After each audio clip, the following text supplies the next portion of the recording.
Dahil Sunday ngayon, lika, church tayo. Hi everyone, it's me, host Jai. Mga alas 3 na nga ng hapon. Late na nga tayo nagising, gawa nga na may-event tayo kahapon. Grabe, antok na antok pa nga rin ako dyan. Kaya naman, mag-prepare na nga tayo na suotin natin para sa church maya-maya. Ito na nga yung mga damit ko sa event. Grabe, marami-rami na rin pala. Bago nga tayo maligo at magplansya ng ating gagamitin na damit, mag-uugas nga muna tayo ng pinggan. Pagkatapos nga din mag-uugas ng pinggan, ay magpaplansya na nga tayo ng ating gagamitin or suotin natin papuntang church. Iyon ako na nga yung pantalon. Pagkatapos yung t-shirt. Tapos hindi ko na nga na-videoan yung kasunod. Sa third floor nga pala ako nakaupa. Kaya naman bonggang-bonggang baba ang hagdan dito. Kaya naman hindi ko na kailangan mag-exercise. Char. Palakad na nga tayo. Papalabas ng kanto para nga makasakay na ng trike. At ayan, nakasakay na nga tayo ng trike. Wow! Parang transition yarn.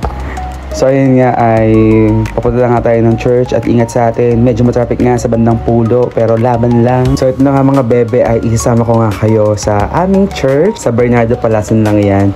Sobrang humble lang na aming church. So ayan. So yun yung labas. Marami nakapark na mga motor. So mahiyaman yung mga tao dyan. Kaya naman, meets here. Let's go!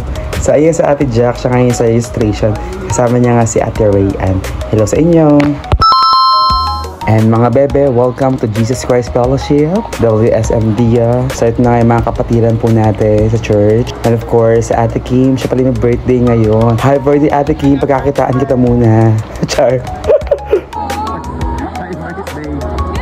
Sabi nga rin ni Ate Ara, sama rin daw siya. Ayan, kaway ka na Ate Ara.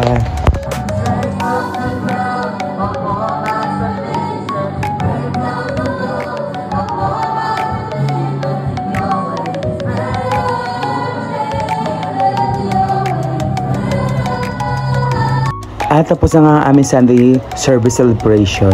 Di ko nga namalayan ganito pala yung mga nakuha ng camera ko. Grabe, mahilo rin kayo kakanood. Char! At dahil nga birthday ni Coach Kim, kakain tayo. Let's go! Ang mga handa niya pala ay chicken, biko, spaghetti, and pancit. Sarap, grabe.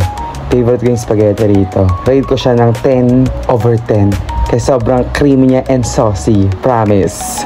At dahil nag-crave tayo sa Proven, ay, wala nga pa lang tayo. Char! Ako lang to. Umorder tayo ng Proven. Kasi nga namin natin kumain ito. So, let's go.